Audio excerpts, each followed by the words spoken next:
Halo, bertemu kembali bersama Naomi Liandra dan kali ini kita lawan COVID-19 bersama dengan Dr. Pauline yang sudah ada di sini. Halo dokter, selamat Halo, siang. selamat siang juga Naomi. Dokter ini terlihat fresh banget ya, mungkin karena dokter atau memang pola hidupnya seperti apa nih dok? Cerah terus kayaknya awet muda. Gimana nih dok? Masuk awet muda ya? Iya. Terima kasih dibilang awet muda.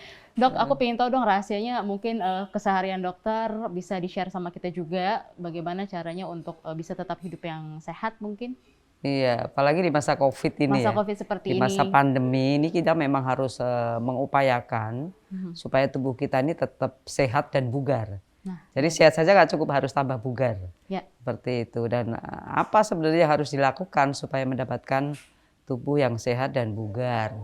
Pasti yang pertama adalah mengkonsumsi makanan-makanan yang bergizi. Orang bilang bergizi selalu begitu ya, tapi bergizi itu seperti apa sebenarnya yang harus kita ikuti? Makanan yang harus kita ikuti ya makanan yang seimbang, Nah, gizi itu dia. seimbang. Kalau gizi seimbang itu kandungan gizinya tuh lengkap gitu ya. Kandungan gizinya lengkap kalau kita makan itu ada karbohidratnya, ada proteinnya, ada lemaknya, ada vitamin-vitamin dan mineral. Nah pastinya makanan yang seperti itu kita makan itu harus makan lengkap dan variasinya harus bagus. Jadi Variasi sebenarnya orang itu tidak baik kalau hanya menyukai makanan tertentu. Ya kadang-kadang kan ada dominan gitu tuh ya dok yang ya. senangannya hanya makanan tertentu saja. Nah kalau makanannya tertentu saja pasti tidak akan mendapatkan nutrisi yang komplit ya. Karena itu saja yang dikonsumsi. Jadi sebaiknya semua makanan itu dikonsumsi. Sayur-sayuran harus ada, selalu harus dikonsumsi setiap hari. Buah-buahan juga begitu. Jadi kalau Kemkes itu menganjurkannya adalah isi piringku itu ya. Ya. Isi piringku itu kan setengah itu berisi sayur dan buah. Kemudian setengah lagi berisi nasi dan lauk ya. Jadi kan itu tidak tidak terlalu makan yang berlebih-lebihan sebenarnya. Hanya makan cukup saja. Cuman kita memang sebaiknya makan itu kita bagi menjadi 6 kali sehari. Artinya begini, makan besar dan makan kecil. Ya, Makan besar itu yang makan seperti utama. Makan utama itu ya makan lengkap ya. Makan pagi, makan siang, makan malam. Nanti di antara makan tuh ada snack. Snack itu biasanya diisi buah gitu, seperti itu. Dan pastinya olahraga itu sangat penting. olahraga sama. Jadi tidak hanya cukup dengan makan yang bergizi tanpa olahraga. Nah, tentu saja kalau tanpa olahraga biasanya badannya tidak mendapatkan kebugaran kan. Nah, kalau ditambah dengan olahraga pasti menjadi lengkap, sehat dan bugar yang seperti yang kita inginkan. Nah, Dokter Pauline kan juga sebagai dokter spesialis gizi ya di Rumah Sakit Iya, betul. Fatmawati. Nah, Dok juga mengenangani pasien COVID-19. Iya. Nah, ini Dok kita juga pengen tahu dan mungkin dokter juga bisa share sama kita para pasien yang mengalami COVID-19 itu sejauh ini pola makannya diatur sesuai imunitas tubuh mereka masing-masing kah atau memang disamaratakan karena memang COVID ini kan menguasai seluruh pasien gitu yang terkena terdampak.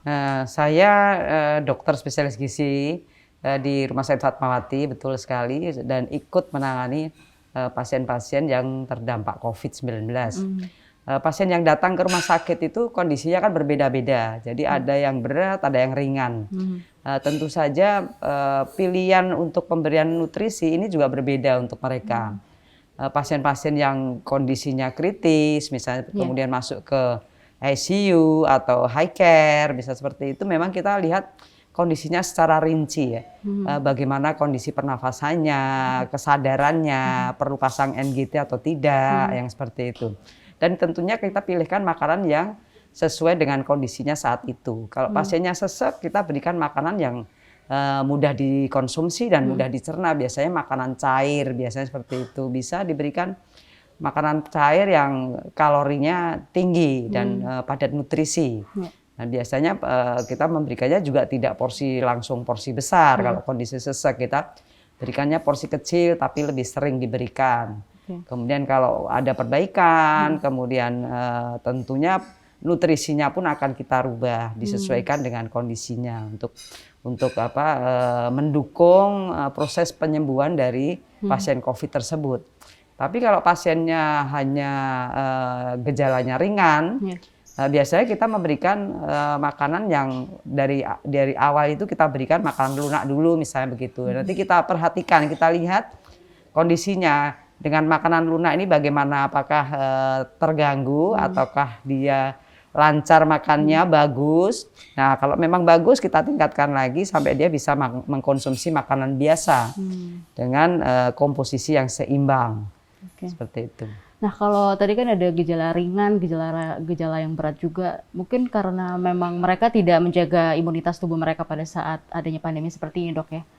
Jadi mungkin ada sarankah dari dokter supaya kita sebagai masyarakat itu bisa tetap menjaga imunitas tubuh, apalagi kan dengan kondisi yang masih belum pasti kesehatan atau kesembuhan ataupun COVID ini berlalunya kapan. Mungkin kalau makanan gizi seimbang itu yang seperti apa? Apakah harus yang mahal ataukah memang bisa kita buat sendiri di rumah, itu seperti apa, Dok?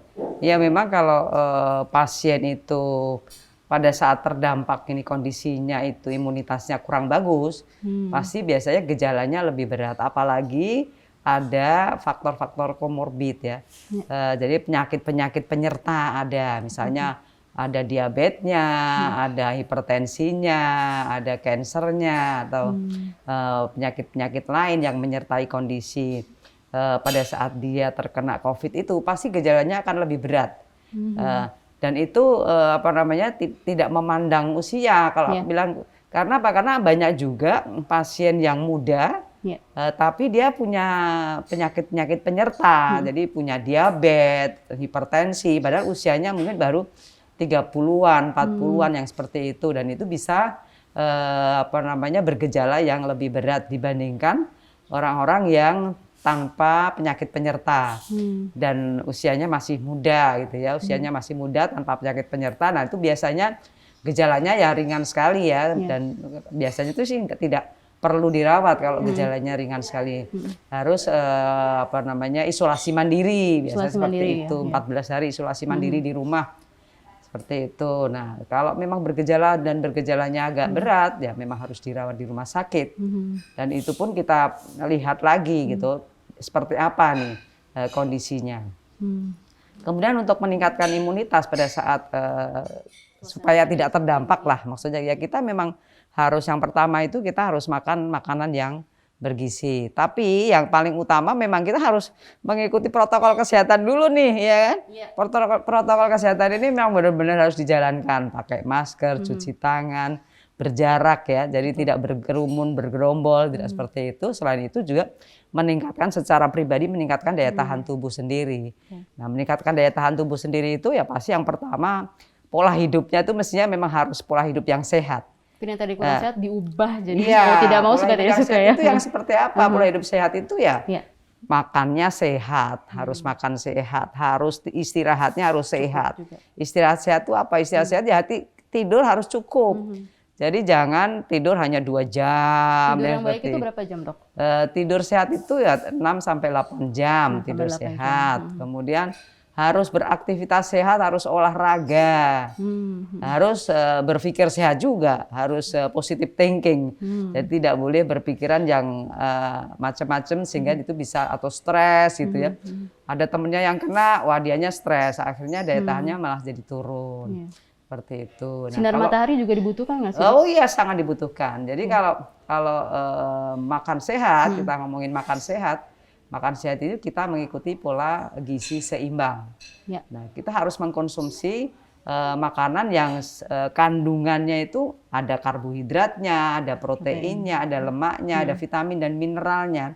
Dan itu bisa kita peroleh kalau kita ini mengkonsumsi secara lengkap.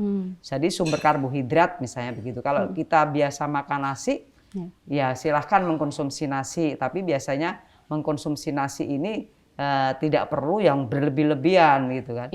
Supaya apa? Supaya organ-organ kita juga tidak menjadi